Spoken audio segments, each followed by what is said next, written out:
Alhamdulillah alladzi bi ni'matihi tatimmu shalihat. Segala puji bagi Allah Jalla Jalaluh yang karena nikmatnya kebaikan-kebaikan menjadi sempurna. Allahumma salli wa sallim ala abdika wa rasulika sayyidina wa maulana Muhammadin wa ala alihi wa ashabi ajma'in, amma ba'd. Hadirin rahimakumullah, kita hidup di dunia yang penuh dengan cobaan dan ujian. Yang Rasul sallallahu alaihi wasallam mengatakan ad-dunya mal'unah. Dunia ini terlaknat. Dunia ini terkutuk. Mal'unun ma fiha, semua yang di dalamnya terkutuk. Illa dzikrullah wa ma walah wa alimun aw muta'allim. Yang tidak terkutuk di dunia ini adalah mengingat Allah Azza wa Jalla dan semua ketaatan kepada Allah. Kemudian orang yang berilmu dan orang yang belajar ilmu. Kenapa kita ada di dunia? Entah berapa puluh ribu tahun yang lalu, tatkala ayahanda kita bersama Hawa digodain oleh setan, oleh iblis, lalu mereka makan buah yang menyebabkan mereka akhirnya dihukum oleh Allah Azza wa Jalla untuk turun ke muka bumi ini. Lalu Allah mengatakan, qulna hbita minha jami'an.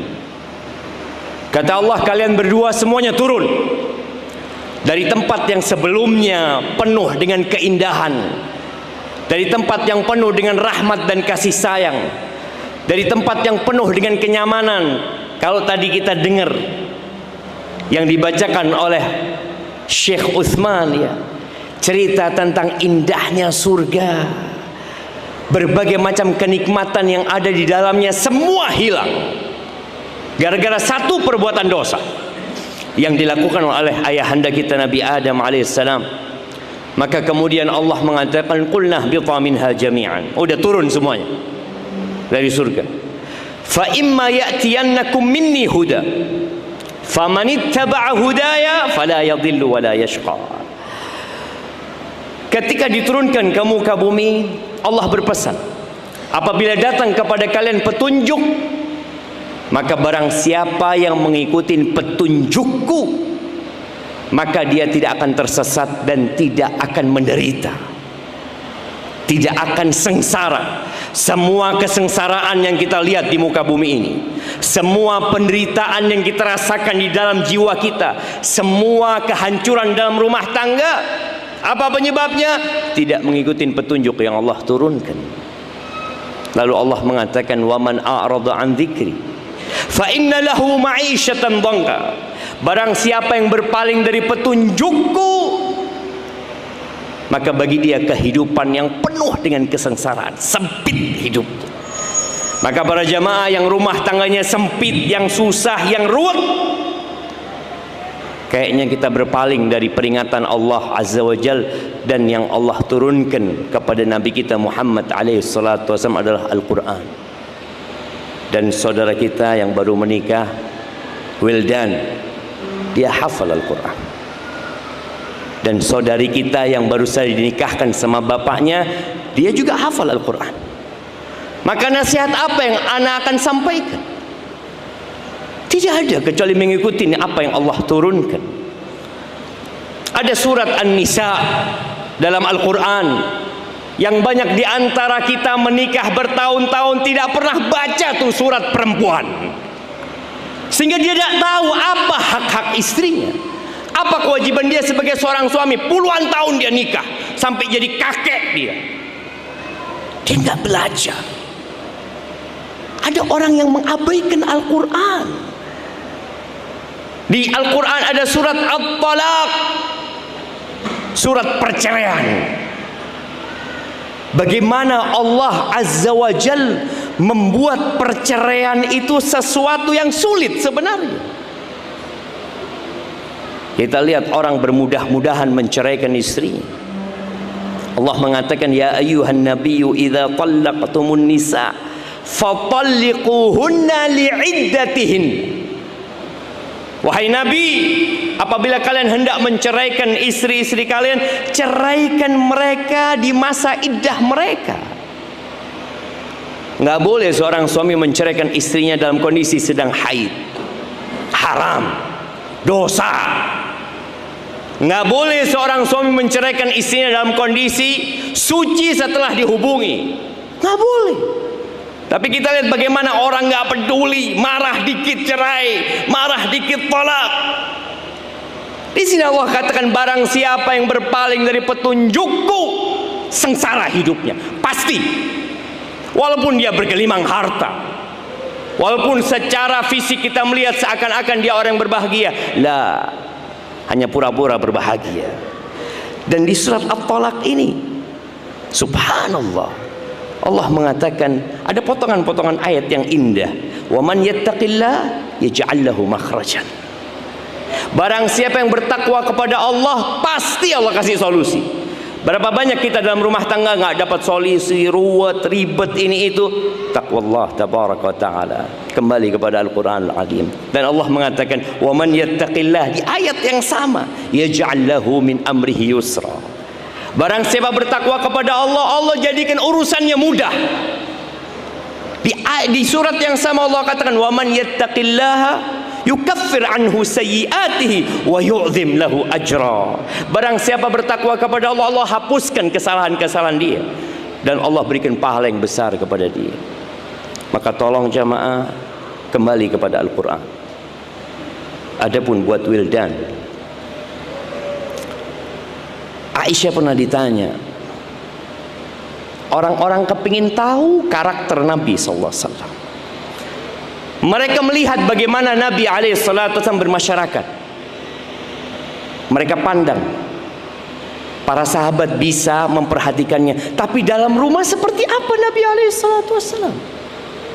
Mereka datang ke rumahnya Aisyah Ummul Mukminin radhiyallahu taala anha, tanya akhlaknya Nabi seperti apa. Ahibati fillah, banyak di antara kita yang baik sekarang.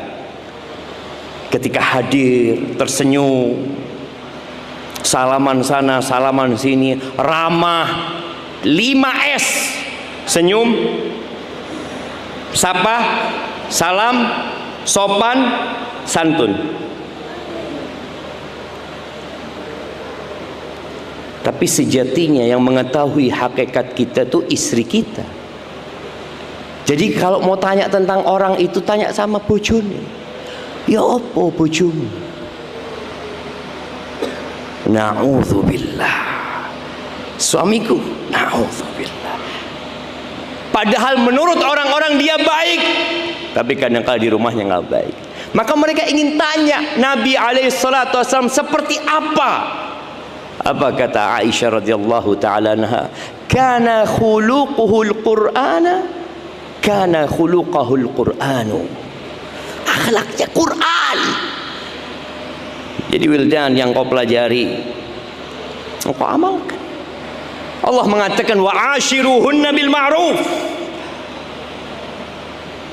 Gauli istri-istri kalian dengan cara yang ma'ruf. Itu pesan Allah dalam Al-Quran. Fa in karihtumuhunna, gimana kalau anda nggak suka? Berapa banyak rumah tangga jamaah yang tidak dibangun di atas cinta. Tadi wasiat bapaknya Iftitah, bagaimana engkau harus perhatian sama dia. Dia pesan sama engkau, titip sama engkau. Nggak perlu bapaknya pesan, Allah udah pesan. Ingat jamaah, jangan sampai karena pesan mertua antum baru malu, nggak enak. Ini pesan Allah Azza wa Jal. Wa ashiruhunna bil ma'ruf. Pergauli istri-istri kalian dengan cara yang patut. Gimana kalau nggak suka?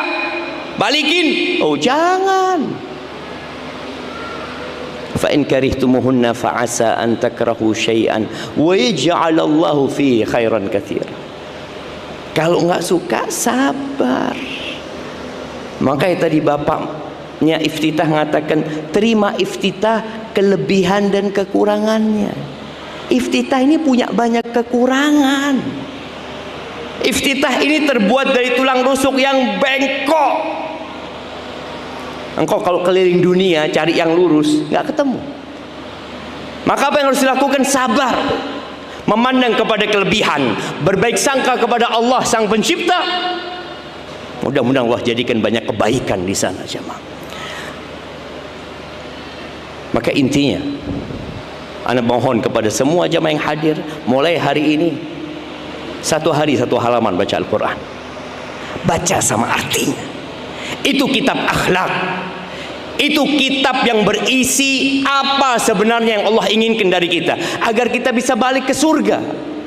Kalau tidak, nggak akan pernah kita balik ke surga. Dunia, bal tu'thirunal hayatad dunya. Kalian lebih mementingkan kehidupan dunia. Ya, kita sibuk cari uang, kita sibuk cari harta. Berapa banyak suami yang hanya berpikir kewajiban anak hanya sandang, pangan, papan. Lah, baca Quran. Allah katakan, ya ayyuhalladzina amanu qu anfusakum wa ahlikum nara. Wahai orang-orang yang beriman, jagalah dirimu dan keluargamu dari api neraka. Bukan dari banjir, bukan dari kelaparan, bukan dari kemiskinan, bukan dari kobaran api di dunia ini, tapi api neraka. Jaga.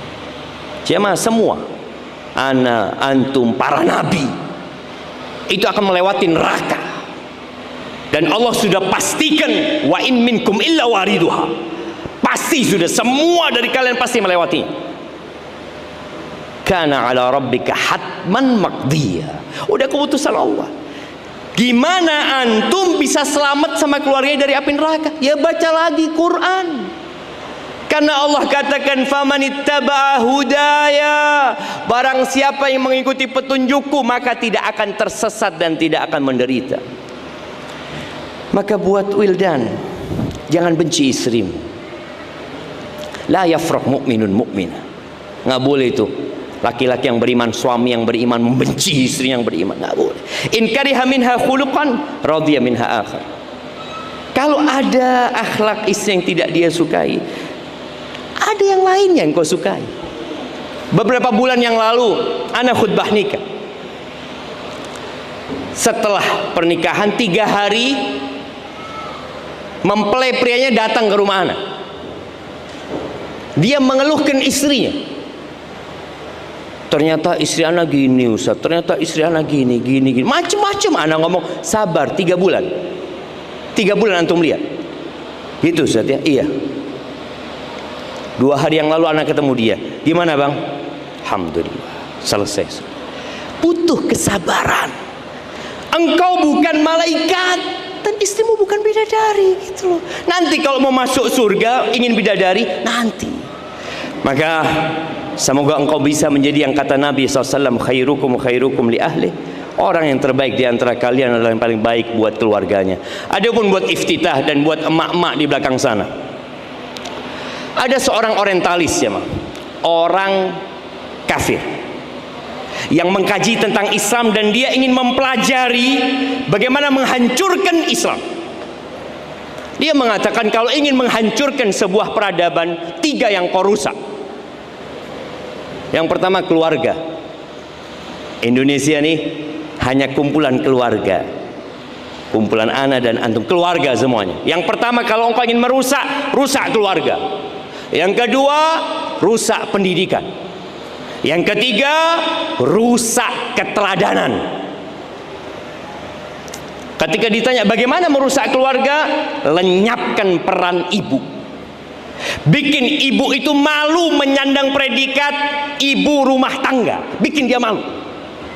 Bikin dia nggak enak kalau ditanya, ibu apa kerjanya? Oh saya ibu rumah tangga. Oh nggak kerja. Jadi ibu rumah tangga itu tidak kerja ya. Ibu rumah tangga itu kerja 24 jam kali 7 hari. Pernah ada ibu rumah tangga minta cuti, mas aku cuti mas ya? Tidak ada. Bagaimana mereka berusaha agar perempuan malu jadi ibu rumah tangga? Padahal tugas terbesar wanita itu jadi ibu rumah tangga. Dia mencetak generasi masa depan. Tuh presiden ada ibunya.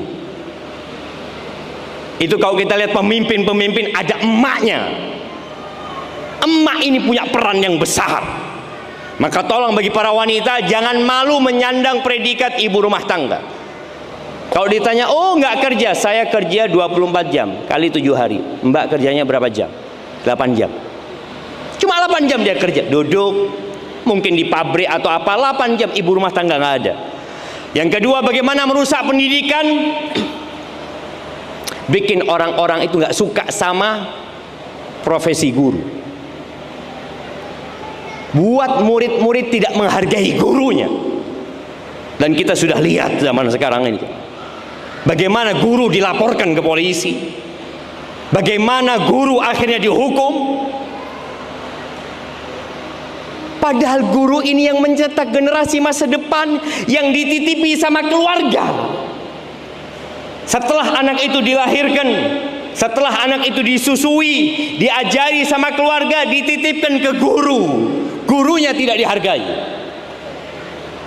Yang ketiga, bagaimana merusak keteladanan? Ya sudah, engkau celah para ulama, engkau bikin mereka nggak suka dengan tokoh agama, bikin idola-idola baru buat mereka, dan sepertinya itu sudah terjadi.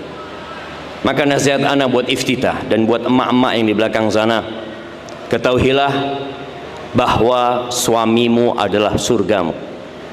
Suamimu adalah surgamu atau nerakamu. Nabi SAW pernah kedatangan seorang wanita yang curhat sama beliau, ya. Lalu Nabi tanya kepada beliau SAW, "Adzatu zaujin anti?" Engkau punya suami? Mama dengerin. Ditanya, "Engkau punya suami?" "Iya, aku punya suami." "Kaifa anti lahu?" Gimana sikapmu kepada suamimu? Kita lihat ya, jawaban kebanyakan wanita. Kalau ditanya, "Gimana sikapmu kepada suamimu?" "La alu illa ma'ajiz." Aku tidak pernah menyia-nyiakan dia kecuali yang aku nggak mampu. Apakah kemudian Nabi mengatakan, "Oh, engkau bagus, engkau wanita yang baik"? La. Nabi SAW mengatakan kepada perempuan ini, "Unzuri aina anti min." Lihat bagaimana sikapmu kepada suami. Lihat, perhatikan suamimu. Kenapa? Innama huwa jannatuki au naruki. Suamimu itu surgamu atau nerakamu. Wanita itu mudah masuk surga. Sholat 5 waktu, puasa Ramadan, nggak perlu dia sholat qobliyah, ba'diyah, sholat malam, sholat duha, sholat 5 waktu. Puasa Ramadan, la Senin, wala Kemis, wala Asyura. Tapi yang ketiga nih, wa ata'at zaujat, taat, patuh, nurut sama suaminya. Wa hafidat farjaha, dan menjaga kehormatan dirinya. Maka dikatakan kepada wanita ini, udkhulil jannah, silahkan kau masuk surga. Dari pintu surga mana saja yang kau mau. Dia bisa masuk dari pintu jihad, dia bisa masuk dari pintu sholat, padahal dia nggak rajin sholat kecuali 5 waktu. Dia bisa masuk dari babur rayyan, pintunya orang-orang yang ahli puasa, padahal dia hanya puasa Ramadan.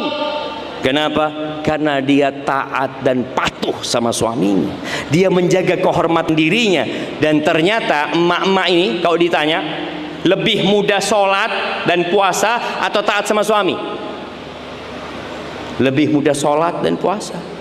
Kalau suruh nurut sama suaminya, berat. Maka tolong buat iftitah, jadilah engkau contoh. Engkau membawa Al-Quran di dadamu, pelajarin Al-Quran, amalkan dalam kehidupanmu. Jadilah engkau wanita yang taat dan patuh dan menjaga kehormatan diri suami. Dan jangan kalau suami pulang ditanya dari mana. Kalau suaminya datang, Wildan datang, pulang, ditanya mau apa. Kenapa bapak-bapak lebih suka ke warung daripada ke rumahnya?